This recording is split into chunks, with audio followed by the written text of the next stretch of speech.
Muito bom dia, pessoal! Estamos começando com mais um Acorda Mercado para começar a sua sexta-feira, a sua linda, muito bem informado. E ontem o Ibovespa e as bolsas americanas caíram, já o dólar subiu. Eu sou o Fábio Lousada e você está no seu canal de notícias do mercado financeiro.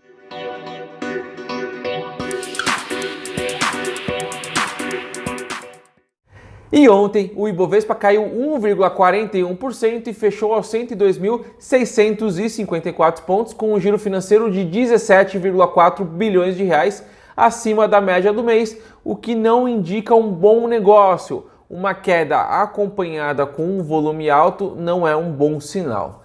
Essa queda foi puxada pelo cenário externo mais negativo, com o discurso de Mario Draghi, presidente do Banco Central Europeu, que mostrou pouca preocupação com uma desaceleração econômica ao dizer que na reunião de ontem sobre política monetária nada foi citado sobre derrubar taxa de juros ou retomada do programa de compra de ativos, o Quantitative Easing. Isso acabou contaminando os mercados, já que temos reunião do FOMC e do Copom na semana que vem e podem ser contaminados por essa falta de senso de urgência para estímulos econômicos. Dessa forma, os cortes de taxa de juros podem ser menores do que o esperado. A tendência é um corte de 0,25% lá nos Estados Unidos e 0,5% aqui no Brasil. Mas algumas notícias ou declarações como essas podem pesar durante a reunião dos comitês. Além do mau humor externo, os bancos tiveram um péssimo dia na bolsa e acabaram pesando bastante na queda do índice, apesar do balanço de Bradesco vir bastante positivo. O lucro recorrente do banco foi de 6,4 bilhões de reais no segundo trimestre, valor 25,2% maior do que o mesmo período do ano passado. Porém, apesar desse ótimo resultado, as ações despencaram 5,82%, sendo a maior queda do índice ontem.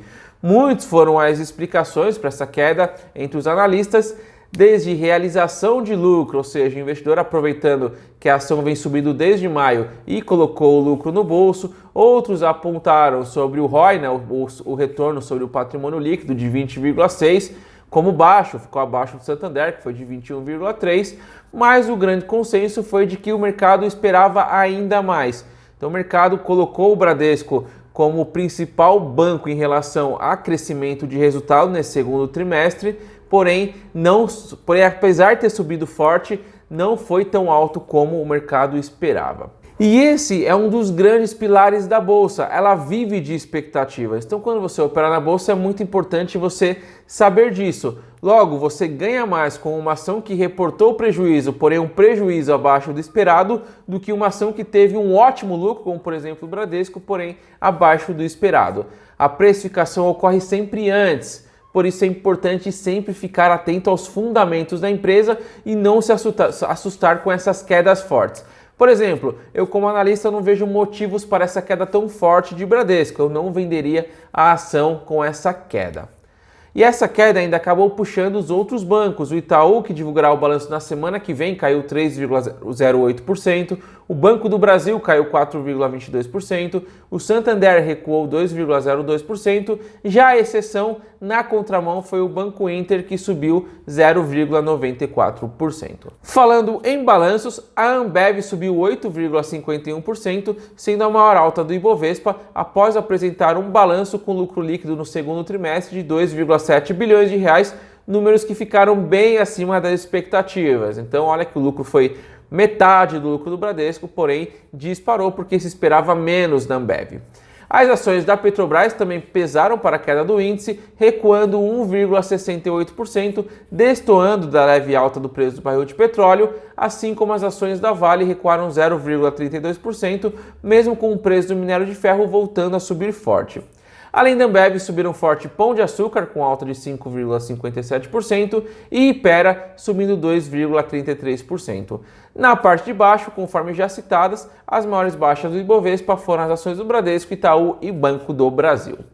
Com essa pressão no cenário externo, o dólar voltou a subir e chegou a voltar aos R$ 3,80, pressionado pelo Banco Central Europeu menos dovish, ou seja, menos disposto a cortar juros. Dessa forma, vem menos dinheiro para os países emergentes. Então, quanto menos os países desenvolvidos cortam juros, menos dinheiro vem para os emergentes, um deles é o Brasil. O dólar acabou voltando um pouco e fechou com alta de 0,34% aos R$ 3,78. Já o euro subiu 0,48% aos R$ 4,22. Os DIs também foram pressionados, voltando a subir após vários dias de quedas consecutivas.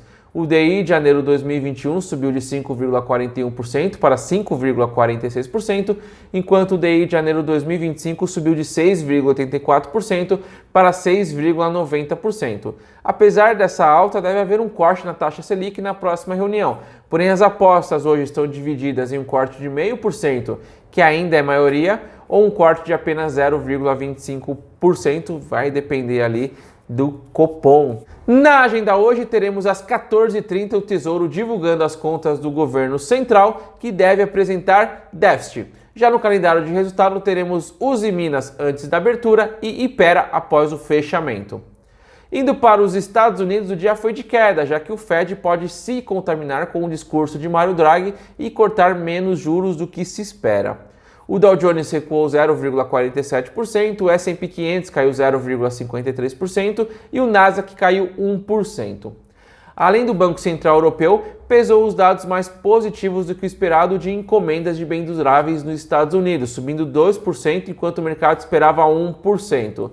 Com esse dado mais positivo, o Fed tende a cortar menos juros, já que os dados econômicos estão indo bem e não necessitam de mais estímulos. Então, nem sempre dados positivos são bons, porque dados positivos tendem a gerar menos estímulos.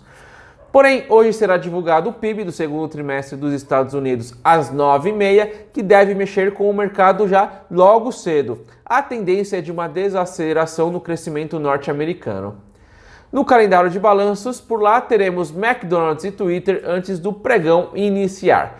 Falando em balanços, Intel e Google dispararam no aftermarket por conta de seus resultados divulgados após o fechamento do pregão de ontem. Logo, eles devem ajudar a Nasdaq a começar o dia em alta e recuperar parte da queda de ontem. Indo para a Europa, as bolsas abriram em alta, com Frankfurt subindo 0,37%, Londres subindo 0,38% e Paris subindo 0,33%. A exceção é Madrid recuando 0,78%. Já as bolsas asiáticas fecharam em queda, com Tóquio caindo 0,45%, Hong Kong caindo 0,69% e Seul recuando 0,40%. A exceção é Xangai, que subiu 0,24%. O preço do barril de petróleo voltou a subir levemente, ainda confiando em um avanço nas negociações comerciais entre China e Estados Unidos, que podem elevar a demanda pela commodity em caso de um desfecho positivo. O WTI subiu 0,25%, fechando em 56,02 dólares, enquanto o Brent subiu 0,33%, fechou aos 63,99 dólares.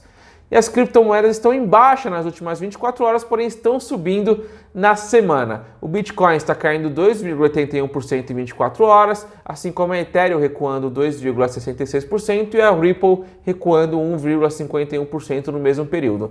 Já em 7 dias, todas estão em altas. Bitcoin subindo 3,08%, Ethereum subindo 2,87% e Ripple subindo 1,31%.